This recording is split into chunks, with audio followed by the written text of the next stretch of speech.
All right, I want to ask about your buddy Cam here. It sounded like before the season, a lot of what Jake wanted to see out of his development this year had to do with like some fundamentals, but also him stepping up as more of a vocal leader. What have you seen out of him as far as that goes this season? I'll just say Cam has really kind of stepped into his role as a captain. He's definitely become more vocal on the field, and I think you see that a lot when things don't go right. It's easy to be really vocal when things are going right, you're throwing touchdowns, but even when there's drives where they stall out or there's a turnover, he's still trying to get the guys ready to go on the sideline, and he's not letting those mistakes that the offense make affect the next drive. And that's why you've seen a lot of success coming out of, turnovers and whatnot. And it's also just complementary football. When the offense doesn't get a first down, doesn't mean that us on defense has to go let up a score. it's back and forth, and we trust those guys and they trust us. Obviously, you want to go out there and get a stop or a turnover every time. But when the offense is putting up 35, 40 every game, does that at all change your mentality? Like, hey, we don't have to pitch a shutout to win this game? I'm curious how that enters your mindset at all. Well, we always have the mindset of shutting our opponent out, and it's, if offense is scoring a lot of points, then that margin of victory is going to be a lot bigger. But, when the offense is scoring like that, I guess for us, it's just a confidence boost that what we're doing is working. And when we go out there, like we get a stop, we know that lead's going to go up by, 7 more points, 3 more points. And so it's just like it's a confidence boost going out there that we get a stop, we know points are going on the board, and it's basically like a turnover. Do you cross paths with Cam or the offense very much during the game, or even it's more around your defense guys? We're more around defense, but definitely when they get red zone towards our sideline, we're always vocal, cheering them on and whatnot because we're a team at the end of the day.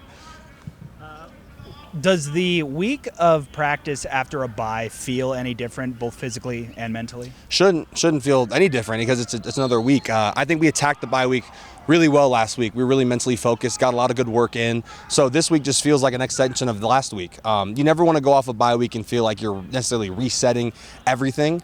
It's just like, hey, it's a practice week. You just don't happen to have a game on that Saturday. So for us, we just tacked it like any other regular game week. We got a lot of good extra film work in on Saturday, and then also just having the recovery of not playing 60 snaps on a Saturday. So we all feel really good. And I think today was a good physical day. Looking at UCLA, they maybe don't have one guy on offense that's lighting up the stat sheet. I wonder what's the difference when you prepare for a team that maybe has a guy that you really have to key on versus a team that seems to be really balanced on offense. Well, Chip Kelly's a great coach, so they're going to give us a lot of fits in a lot of different ways. He's an offensive mastermind. I think they got a lot of good pieces on offense. I think their quarterback's going to be electric here in a few years. He's still figuring things out, but he's shown a lot of flashes of greatness, and I think their O-line's very stout. They've got a good receiving core with Sturdivant coming from Cal. So they have a lot of good weapons on offense, and they're going to pose a lot of challenges. But I think if we're mentally locked in with our game plan and we, shut down the run early on in the game, make him have to throw the ball to beat us, I think we'll have a pretty good game. Being a SoCal kid, do you have any memories of the Rose Bowl? I actually was there when USC played against Penn State in the Rose Bowl. I was at that game. So that was the last time I was in the Rose Bowl.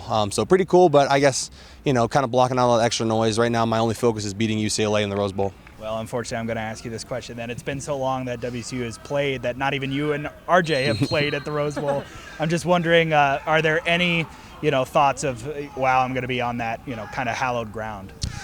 Yes and no. Yes, I think after the game that'll definitely set in, but pre-game and all that stuff, there's another stadium, another 100 yards of grass that we're going to be playing on. So just not letting that external stuff get inside the mind before the game because you don't want to get too outside yourself. Well, one last thing for you. I think at the end of practice last week, I was just walking up over that bridge and saw, I think it was you and working with Hudson.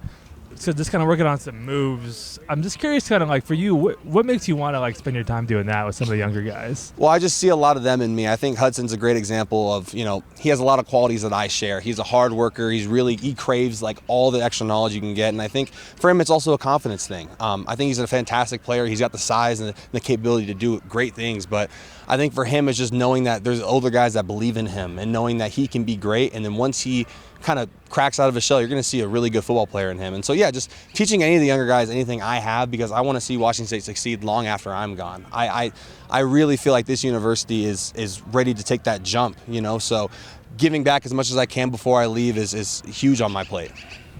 last one for you. Just what's the overall confidence level, the belief in this team right now? Oh, 110%. You know, I think this team is fantastic. I think everybody's playing the way they should, and I think it's a team. Like, it's not just a bunch of guys making plays. It's the Cougs making plays out there. And, you know, it's a testament to the offense, what they've done, those leaders on that side, and the same thing with the defense. You know, what me, Ron, and Shaw have done on the defensive side. It's just really making sure everyone knows that this is 11 people on the field, 22 players who are starting, plus special teams. It's a team effort every single week. So never getting too caught up in the individual statistics, and that's why we've been so successful this year. Of course. Hi, Mom.